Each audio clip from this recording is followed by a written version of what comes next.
नमस्कार दोस्तों, राधे राधे। श्री हरि विष्णु के चरणों में मेरा कोटि कोटि प्रणाम है।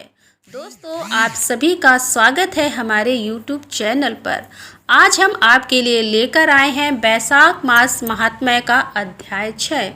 इस अध्याय में भगवत कथा के श्रवण और कीर्तन का महत्व तथा वैशाख मास के धर्मों के अनुष्ठान से राजा पुर्यशा का संकट से उद्धार बताया गया है। तो दोस्तों, आइए इस कथा का रसपान करते हैं। श्रुतदेव बोले, मेष राशि में सूर्य के स्थित रहने पर जो वैशाख मास में प्रातःकाल स्नान करता है और भगवान विष्णु की पूजा करके इस कथा को सुनता है, वह सब पापों से मुक्त हो भगवान विष्णु के परम धाम को प्राप्त होता है। इस विषय में एक प्राचीन इतिहास कहते हैं, जो सब पापों का नाशक, पवित्र कारक, धर्मानुकूल, वंदनीय और पुरातन है। गोदावरी के तट पर शुभ ब्रह्मोश्वर क्षेत्र में महर्षि दुर्वासा के 2 शिष्य रहते थे, जो परमहंस, ब्रह्मनिष्ठ और उपनिषद विद्या में परिनिष्ठित और इच्छा रहित थे। वे भिक्षा मात्र भोजन करते और पुण्यमय जीवन बिताते हुए गुफा में निवास करते थे। उनमें से एक का नाम था सत्यनिष्ठ और दूसरे का नाम था तपोनिष्ठ। वे इन्हीं नामों से तीनों लोकों में विख्यात थे। सत्यनिष्ठ सदा भगवान विष्णु की कथा में तत्पर रहते थे। जब कोई श्रोता अथवा वक्ता ना होता, तब वे अपने नित्य कर्म किया करते थे। यदि कोई श्रोता उपस्थित होता तो उसे निरंतर वे भगवत कथा सुनते, और यदि कोई कथावाचक भगवान विष्णु की कल्याणमयी पवित्र कथा कहता तो वे अपने सब कर्मों को समेटकर श्रवण में तत्पर हो उस कथा को सुनने लगते थे। वे अत्यंत दूर के तीर्थों और देव मंदिरों को छोड़कर तथा कथा विरोधी कर्मों का परित्याग करके भगवान की दिव्य कथा सुनते और श्रोताओं को स्वयं भी सुनाते थे। कथा समाप्त होने पर सत्यनिष्ठ अपना शेष कार्य पूरा करते थे। कथा सुनने वाले पुरुष को जन्म मृत्युमय संसार बंधन की प्राप्ति नहीं होती, उसके अंतःकरण की शुद्धि होती है। भगवान विष्णु में जो अनुराग की कमी है वह दूर हो जाती है और उनके प्रति गाढ़ अनुराग होता है। साथ ही साधु पुरुषों के प्रति सौहार्द बढ़ता है। रजोगुण रहित गुणातीत परमात्मा शीघ्र ही हृदय में स्थित हो जाते हैं। श्रवण से ज्ञान पाकर मनुष्य भगवत चिंतन में समर्थ होता है। श्रवण, ध्यान और मनन यह वेदों में अनेक प्रकार से बताया गया है। जहाँ भगवान विष्णु की कथा ना होती हो और जहाँ साधु पुरुष ना रहते हों, वह स्थान साक्षात गंगा तट ही क्यों ना हो, निसंदेह त्याग देने योग्य है। जिस देश में तुलसी नहीं अथवा भगवान विष्णु का मंदिर नहीं, ऐसा स्थान निवास करने योग्य नहीं है। यह निश्चय करके मुनिवर सत्यनिष्ठ सदा भगवान विष्णु की कथा और चिंतन में संलग्न रहते हैं। जहाँ लोगों के पाप का नाश करने वाली भगवान विष्णु की पवित्र कथा होती है, वहाँ सब तीर्थ और अनेक प्रकार के क्षेत्र स्थित रहते हैं। जहाँ विष्णु कथा रूपी पुण्यमयी नहीं नदी बहती है, उसी देश में निवास करने वालों की मुक्ति उनके हाथ में ही है।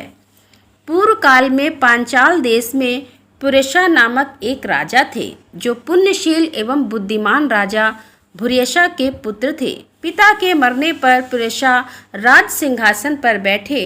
वे धर्म की अभिलाषा रखने वाले, शूरता, उदारता आदि गुणों से संपन्न, धनुर्वेद में प्रवीण थे।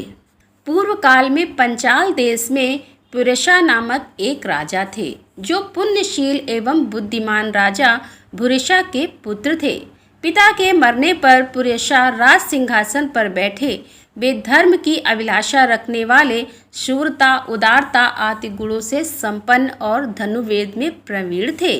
उन महामति नरेश ने अपने धर्म के अनुसार पृथ्वी का पालन किया। कुछ काल के पश्चात राजा का धन नष्ट हो गया और हाथी और घोड़े बड़े बड़े रोगों से पीड़ित होकर मर गए। उनके राज्य में ऐसा भारी अकाल पड़ा जो मनुष्यों का अत्यंत विनाश करने वाला था। पांचाल नरेश राजा पुरुयशा को निर्बल जानकर उनके शत्रुओं ने आक्रमण कर दिया और युद्ध में उनको जीत लिया। तंत्रवर पराजित हुए राजा ने अपनी पत्नी सिंखड़ी के साथ पर्वत की कंदरा में प्रवेश किया। साथ में दासी आदि सेवगण भी थे। इस प्रकार छिपे रहकर राजा मन ही मन विचार करने लगे कि मेरी यह क्या अवस्था हो गई है। मैं जन्म और कर्म से शुद्ध हूँ, माता और पिता के हित में तत्पर रहा हूँ, गुरु भक्त, उद्दार, ब्राह्मणों का सेवक, धर्मपरायण, सब प्राणियों के प्रति दयालु, देव पूजक और जितेंद्रीय भी हूँ। फिर किस कर्म से मुझे यह विशेष दुख देने वाली दरिद्रता प्राप्त हुई है? किस कर्म से मेरी पराजय हुई और किस कर्म के फलस्वरूप मुझे यह निवास मिला है? इस प्रकार की चिंता से व्याकुल होकर राजा ने खिन्न चित्त ने अपने सर्वज्ञ गुरु मुनिश्रेष्ठ याज और उपयाज का स्मरण किया।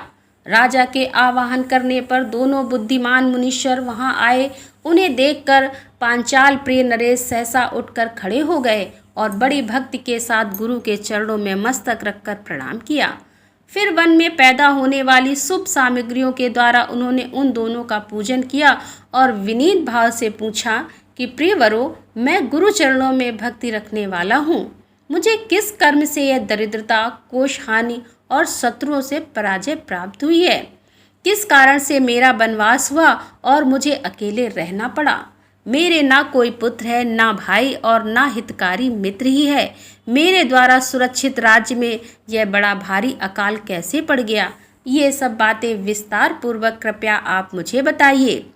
राजा के इस प्रकार पूछने पर वे दोनों मुनिश्रेष्ठ कुछ देर ध्यान मग्न होकर इस प्रकार बोले कि हे राजन, तुम पहले के 10 जन्मों तक महापापी व्याध रहे हो। तुम सब लोगों के प्रति क्रूर, हिंसा परायण थे। तुमने कभी लेस मात्र भी धर्म का अनुष्ठान नहीं किया। इंद्र संयम तथा मनोनिग्रह का तुम में सर्वदा अभाव था। तुम्हारी जिह्वा किसी प्रकार भगवान विष्णु के नाम नहीं लेती थी। तुम्हारा चित्त गोविंद के चारों चरणाविंदों का चिंतन नहीं करता था और तुमने कभी मस्तक नवाकर परमात्मा को प्रणाम नहीं किया।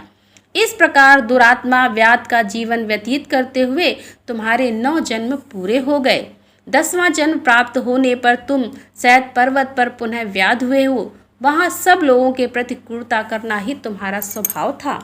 तुम मनुष्यों के लिए यम के समान थे, दयाहीन, शस्त्रजीवी और हिंसा परायण थे। अपनी स्त्री के साथ रहते हुए राह चलने वाले पथिकों को तुम बड़ा कष्ट दिया करते थे, बड़े भारी सठ थे।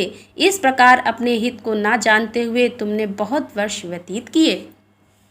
जिनके छोटे छोटे बच्चे हैं, ऐसे मृगों और पक्षियों के वध करके कारण तुम दयाहीन दुर्बुद्धि को इस जन्म में कोई पुत्र नहीं प्राप्त हुआ। तुमने सबके साथ विश्वासघात किया, इसीलिए तुम्हारे कोई सहोदर भाई नहीं हुआ। मार्ग में सबको पीड़ा देते रहे, इसलिए जन्म में तुम मित्र रहित हो। साधु पुरुषों के तिरस्कार से शत्रुओं द्वारा तुम्हारी पराजय हुई है। कभी दान न देने के दोष से तुम्हारे घर में दरिद्रता प्राप्त हुई है। तुमने दूसरों को सदा उद्वेग में डाला है, इसलिए तुम्हें दुस्सह वनवास मिला। सबके अप्रिय होने के कारण तुम्हें असहा दुख मिला। तुम्हारे क्रूर कर्मों के फल से ही इस जन्म में मिला हुआ राज्य भी छिन गया। वैशाख मास की गर्मी में तुमने स्वार्थवश एक दिन एक ऋषि को दूर के तालाब बता दिया और हवा के लिए पलाश का एक सूखा पत्ता दे दिया था। बस जीवन में इस एक पुण्य के कारण तुम्हारा यह जन्म परम पवित्र राजवंश में हुआ। अब यदि तुम सुख, राज्य, धन, धान, संपत्ति, स्वर्ग और मोक्ष चाहते हो तो अथवा साजुष्य एवं श्री हरि के पद की अभिलाषा रखते हो तो वैशाख मास के धर्मों का पालन करो। इससे सब प्रकार के सुख पाओगे। इस समय वैशाख मास चल रहा है। आज अक्षय तृतीया है। आज तुम विधि पूर्वक स्नान और भगवान लक्ष्मीपति की पूजा करो। यदि अपने समान ही गुणवान पुत्रों की अभिलाषा करते हो तो सब प्राणियों के हित के लिए प्याऊ लगाओ। इस पवित्र वैशाख में भगवान मधुसूदन की प्रसन्नता के लिए यदि तुम निष्काम भाव से धर्मों का अनुष्ठान करोगे तो अंतःकरण शुद्ध होने पर तुम्हें भगवान विष्णु का प्रत्यक्ष दर्शन प्राप्त होगा। यूँ कहकर राजा की अनुमति ले उनके दोनों ब्राह्मण पुरोहित याज और उपयाज जैसे आए थे वैसे ही चले गए। उनसे उपदेश पाकर महाराज पुरेशा ने वैशाख मास के संपूर्ण धर्मों का श्रद्धापूर्वक पालन किया और भगवान मधुसूदन की आराधना की। इससे उनका प्रभाव बढ़ गया तथा बंधु बांध उनके आकर मिले गए। तत्पश्चात वे मरने से बची हुई सेना को साथ ले बंधुओं सहित पांचाल नगरी के समीप आए। उस समय पंचाल राजा के साथ राजाओं का पुनः संग्राम हुआ। महारथी पुरुषा ने अकेले ही समस्त महाबाहु राजाओं पर विजय प्राप्त की। विरोधी राजाओं ने भागकर विभिन्न देशों के मार्गों का आश्रय लिया।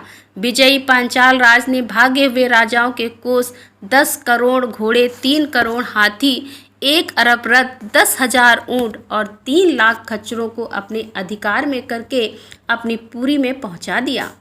वैशाख धर्म के महात्म्य से सब राजा भग्न मनोरथ हो पुरेशा को कर देने वाले हो गए और पांचाल देश में अनुपम सुकाल आ गया। भगवान विष्णु की प्रसन्नता से इस वंशता पर उनका एक छत्र राज्य हुआ और गुरुता, उदारता आदि गुणों से युक्त उनके 5 पुत्र हुए, जो धृष्टकीर्ति, धृष्टकेतु, धृष्टधूम्न, विजय और चित्रकेतु के नाम से प्रसिद्ध थे। धर्मपूर्वक प्रतिपालित होकर समस्त प्रजा राजा के प्रति अनुरक्त हो गई। इससे उसी क्षण उन्हें वैशाख मास के प्रभाव का निश्चय हो गया। तब से पांचाल राज भगवान विष्णु की प्रसन्नता के लिए वैशाख मास के धर्मों का निष्काम भाव से बराबर पालन करने लगे। उनके इस धर्म से संतुष्ट होकर भगवान विष्णु ने अक्षय तृतीया के दिन उन्हें प्रत्यक्ष दर्शन दिए। तो यहाँ पर दोस्तों 6ठा अध्याय समाप्त होता है। मिलते हैं अगले अध्याय में, तब तक के लिए राधे राधे।